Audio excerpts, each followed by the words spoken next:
Sometimes you run, sometimes you start, sometimes you don't get up at all. Sometimes you run, sometimes you fall.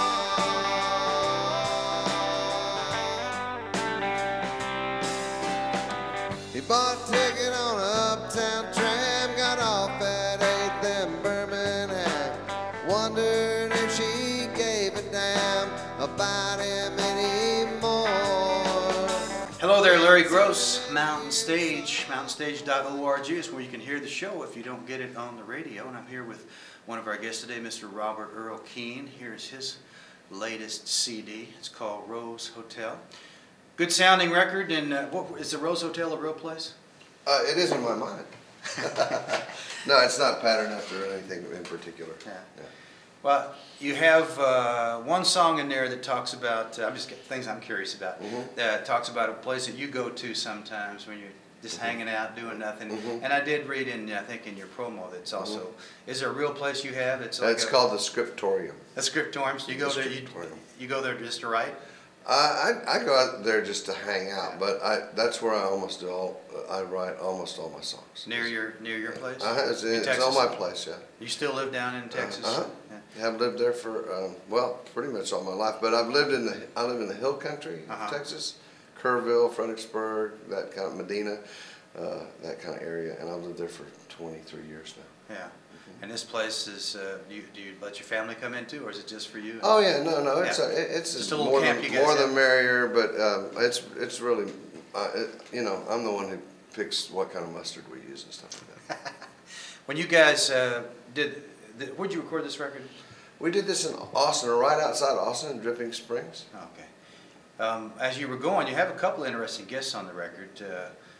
Well, Greg Brown seems pretty obvious. You've been a Greg Brown fan? Forever. Yeah. And yeah, so, from the very first record. So did you just decide to do this song when he showed up, or were you already going to do it? Well, now I've been in the music business long enough, Larry, to realize that sometimes things on short notice work even way better than stuff on long notice. And I was going to do Greg's song, The Laughing River, on the record.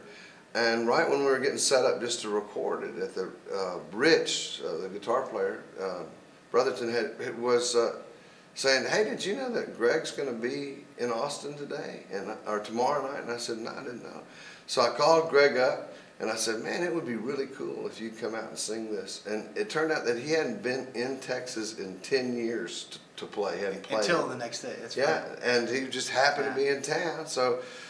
He was very cool about it, and I went and picked him up, and we talked and had a really great time. And then he came and just sang. It took him like 2 minutes to sing the song. Of course, it's his song, but he just walked right in, and it's just so good. I've been doing all right, leaving well enough alone.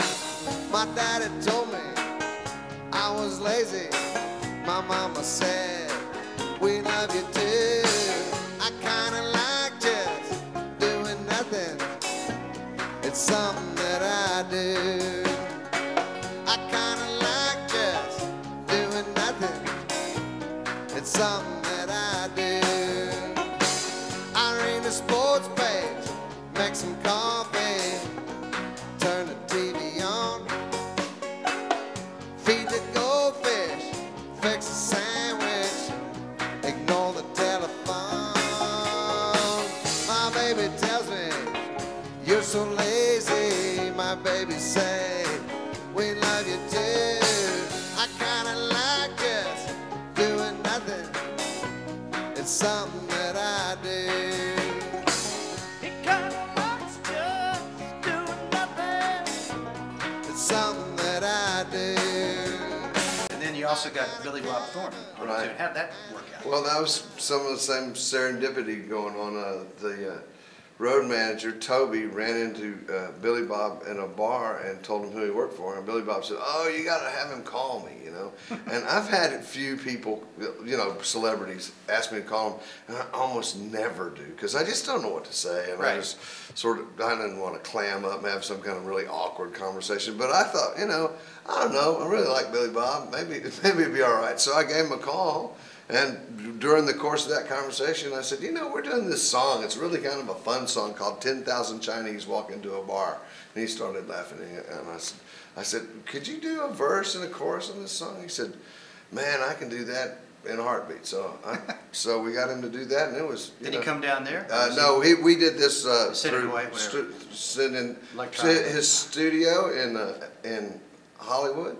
But we sent it to him one day. I think we sent it on Friday. On Monday, we got all the stuff back. We had like 4 harmony parts and all these pieces. I mean, he just, you know, really put a lot of effort into it. Yeah, it sounds great. That's another one that really sounds great. It fits right in. Yeah. It's a fun song. Yeah, How did that song come about? Anyway, that's a funny song. My friend, my oldest and best friend, Brian Duckworth, and I used to have this sort of code for just somebody walk in and you're talking about them or something, you know, and we used to just go, 10,000 Chinese walk into the bar, you know, so you can get off the subject real quick. And people would go, what are y'all talking about? Oh, you know, nothing. I just, you know, so that was like a little code. So I was kind of banging around on guitar one day. I said, that's a good opening line for a song. So I opened it up and then just kind of did these little vignettes and stuff. It was real fun. And the one that Billy Bob sings on is about, you know, Austin's infamous Blaze Foley, who really seriously wrapped himself up in duct tape all the time and was a real character, you know, and it ended up passed away,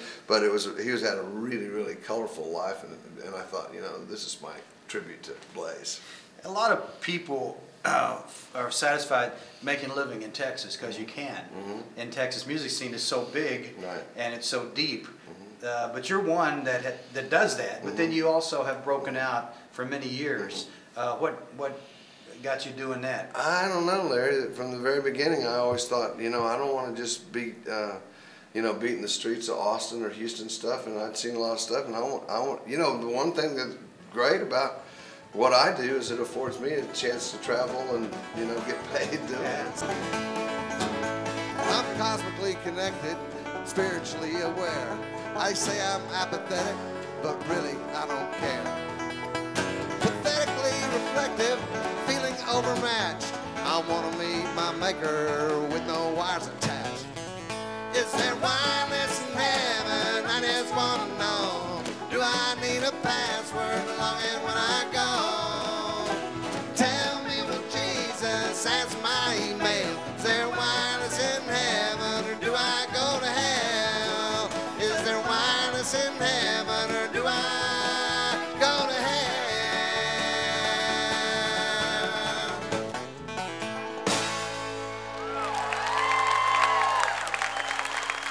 Rich Brotherton, Danny Barnes, Tom Van Scott, Bill Whitbeck, and Marty Muse.